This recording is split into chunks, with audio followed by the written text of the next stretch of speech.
Irmãos, alguém pode me mostrar um versículo em que diz que membros individualmente da Igreja de Cristo deve buscar riquezas ou mesmo batalhar para ter as suas realizações pessoais? Vocês sabiam que a pregação do Evangelho, vocês sabiam que lá em João capítulo 6, versos 60 a 68, muitos dos discípulos que andavam com Cristo já não andavam mais com ele por causa das palavras de Cristo, por causa do discurso que era duro? É difícil mesmo, a pregação do Evangelho não é fácil. Por isso que estão mudando as leis, para que possam rechaçar, né? Para que possam suprimir aqueles que estão pregando, aqueles que não se afastaram da sã doutrina.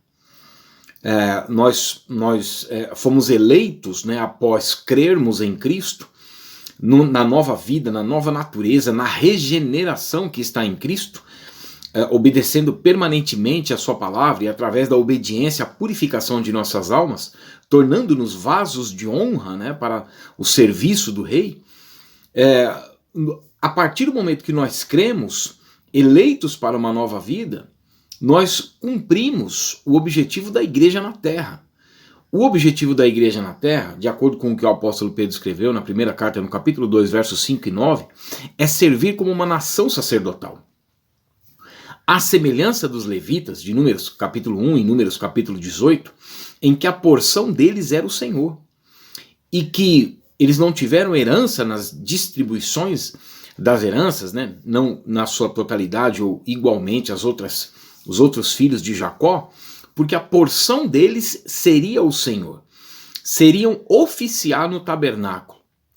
A partir do momento da morte de Cristo, em que o véu foi rasgado, e aí todo ser humano, todo homem, toda mulher tem acesso a Deus através de Cristo, por um mesmo Espírito nós temos acesso ao Pai.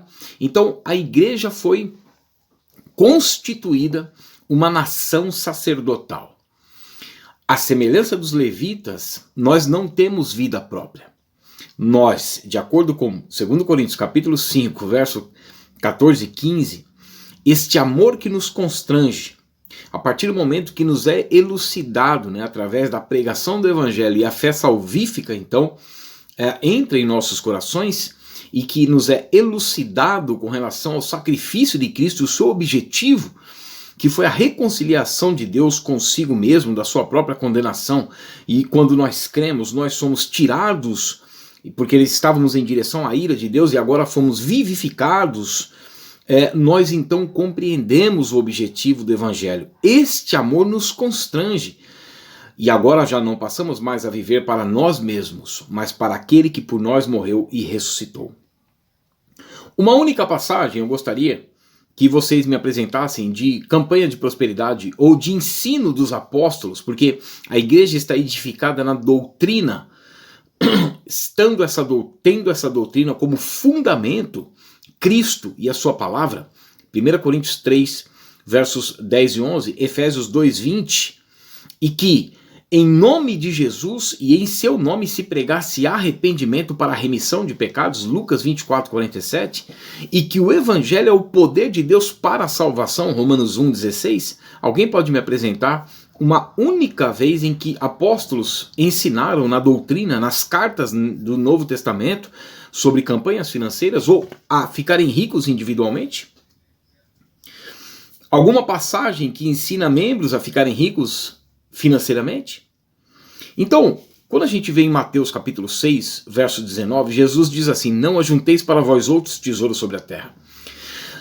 Jesus diz no versículo 33 de Mateus 6, que nós devemos buscar o reino de Deus e a sua justiça, e todas estas coisas, não são as demais coisas. Se vocês já te pregaram, as demais coisas serão acrescentadas, vai ler de novo lá. Mateus 6, 33. Qualquer tradução vai dizer, e todas estas coisas que Jesus já havia dito na sua pregação, que comida, bebida e vestimenta, para que nós pudéssemos buscar o reino de Deus. Jesus diz no versículo 32 de Mateus 6, que os gentios que não conhecem a Deus buscam o básico. E no verso 34, Jesus diz que basta cada dia o seu próprio mal. Será que Jesus estava dizendo isso apenas aos primeiros cristãos? que, aliás, Jesus estava dizendo aos judeus inicialmente, porque Jesus fala a promessa ali de Mateus 16, versos 16 a 18, da igreja sendo edificada nele, e as portas do inferno, a condenação do Éden, não prevaleceriam contra o ajuntamento cristão, porque ali eles estavam sob o sangue de Cristo. E aí depois nós vemos a igreja nascendo em Atos capítulo 2, ou seja, 50 dias, né, 50 ou 52 dias, né, de acordo com o Pessah, né, com a festa de Páscoa, após a sua ressurreição, ou 10 dias após a sua ascensão aos céus. No capítulo 12 de Lucas, Jesus está falando sobre o reino de Deus. No verso 13 aparece um homem dizendo para Jesus falar para o irmão repartir a sua herança. Aquilo não tirou a motivação e nem o foco de Cristo. Jesus continuou falando sobre o reino de Deus e falou do perigo da avareza. E falou que um homem lutou, conquistou, batalhou, trabalhou e disse: agora minha alma pode sossegar porque eu tenho em abundância.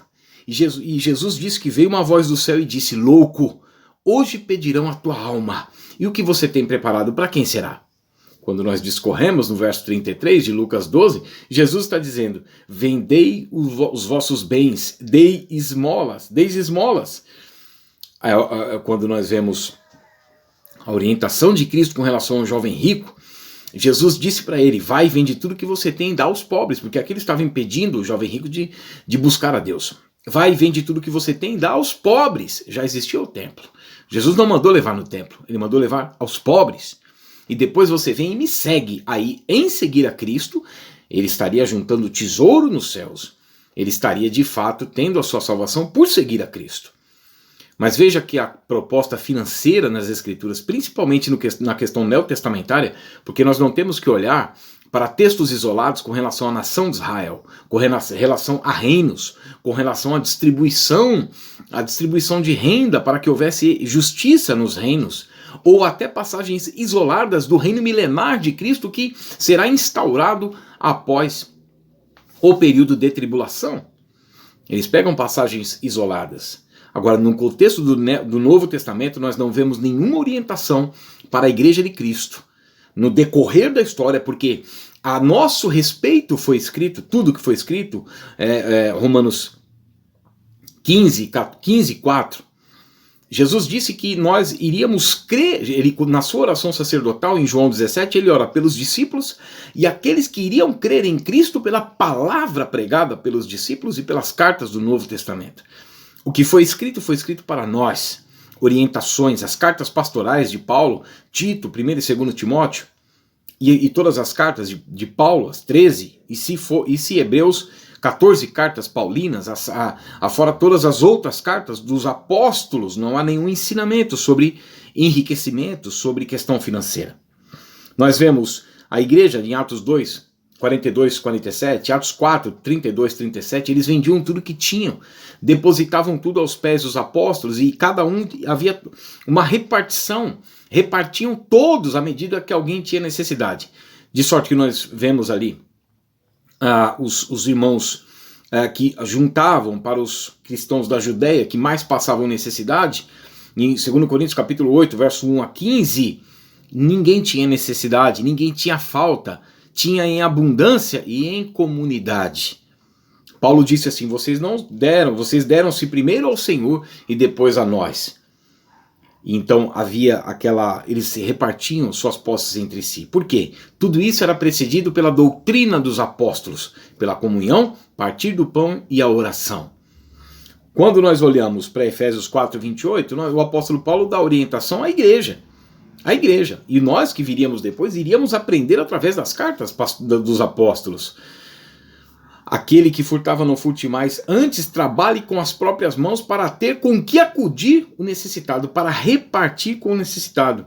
Gálatas capítulo 6, versos 2 a 10, nós vemos um socorro entre os irmãos. Levai as cargas uns dos outros, assim cumprireis a lei de Cristo. Agora já não é mais a lei do dízimo, de Hebreus capítulo 7, verso 12, porque mudando-se o sacerdócio, necessariamente se faz mudança de lei. Agora você não leva o dízimo, os dízimos que eram alimentos, ao templo, ou antigamente ao tabernáculo e nem ao templo, mas agora todo cristão e toda cristã é um sacerdote e uma sacerdotisa, portanto agora nós socorremos uns aos outros, para que a igreja possa viver livre para pregar o evangelho. Quando eu lembro aqui que eu anotei 1 Coríntios capítulo 12, verso 1 a 12, e Romanos 12 também, e os dons distribuídos por toda a Bíblia, nós vemos que há o dom de prosperar, o dom de contribuir. Ora, contribui somente aquele que tem. Só que quando eu leio em Eclesiastes 5,19, nós vemos que prosperar é dom de Deus. E 1 Coríntios 12, 7 diz que ele distribui o dom a cada um para um fim proveitoso, porque o Espírito distribui a quem quer e como quer. 1 Coríntios capítulo 12, versos 7 e 11. Ora, não é para a pessoa desfrutar daquilo, porque os dons é para servirmos uns aos outros, a Deus e aos homens, como crescimento orgânico da igreja bem ajustado, de acordo com Efésios capítulo 4, versos 4 a 16. Então, o que nós vemos no objetivo da igreja não está sendo cumprido nos nossos dias. Nós vemos a diferença entre Esmirna e Laodiceia. Esmirna era uma igreja pobre financeiramente, mas suportava as perseguições por amor a Cristo. Portanto, Jesus disse para ela, você não é pobre, você é rica. Nós vemos Laodiceia, a igreja que é comparada no dispensacionalismo como a igreja dos últimos dias, uma igreja morna e indiferente às coisas de Deus, em que Cristo está do lado de fora. O maior número de heresias da história está instaurado nos nossos dias, nos últimos dias em que a Bíblia caracteriza os últimos dias dessa forma, em que Jesus compara a salvação de almas com os dias de Noé, em que apenas 8 pessoas foram salvas. Jesus está dizendo que a proporção de salvos nos últimos dias seria muito pequena, em que a igreja de Laodiceia diria assim, eu sou rica, abastada e não tenho falta de nada. E Jesus disse assim, você não somente é pobre, mas você é miserável, cego e nu. Então nós vemos que os últimos dias seria caracterizado por essa gana da questão financeira. O apóstolo Paulo fala na primeira carta a Timóteo, no capítulo 6, versos 3 a 5, que eles estão com a mente privadas da verdade. Eles não conseguem compreender a verdade, porque o que está escrito no relato de Lucas, no capítulo 24, no verso 45, é que Jesus abre, é ele quem abre o entendimento para que a gente compreenda as Escrituras.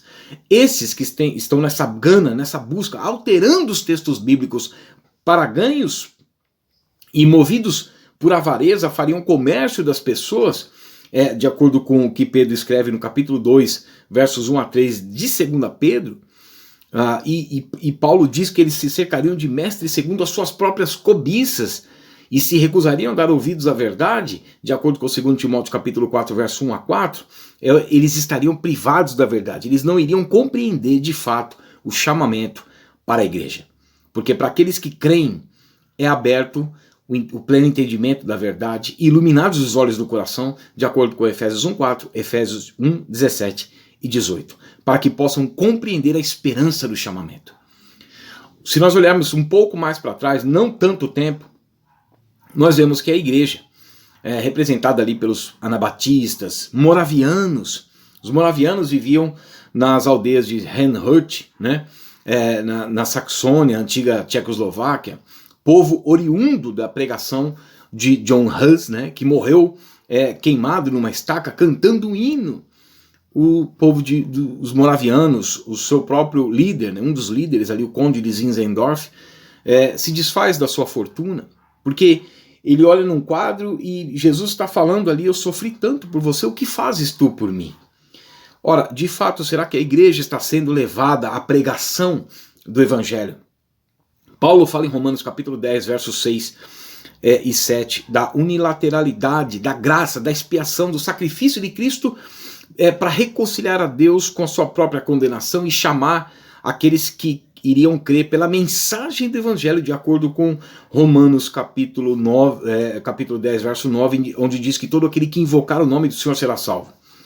Essa salvação é produzida pela pregação genuína do evangelho, de acordo com Romanos 10, 17, a fé salvífica vem pela pregação e a pregação pela palavra de Cristo. Mas as pessoas estão ouvindo nas igrejas que elas têm que ficar ricas, que elas estão triunfando, que elas são grandes, que elas são maiores, mas a igreja não foi destinada a isto. A igreja foi levantada na terra para servir como uma nação sacerdotal, em que os verdadeiros crentes se uniriam nas suas comunidades cristãs, nas igrejas locais, e ajudariam uns aos outros. E estes estariam livres para a pregação do evangelho. É claro que temos que trabalhar, é claro que temos que estudar, ninguém está falando isso.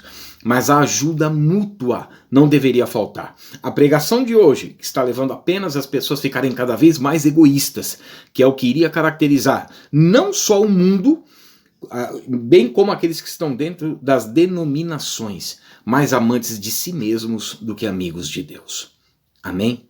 Então, que nós possamos voltar de fato ao Evangelho para compreender a esperança do chamamento. A esperança, da bendita esperança, do que Paulo fala em Tito 2,13.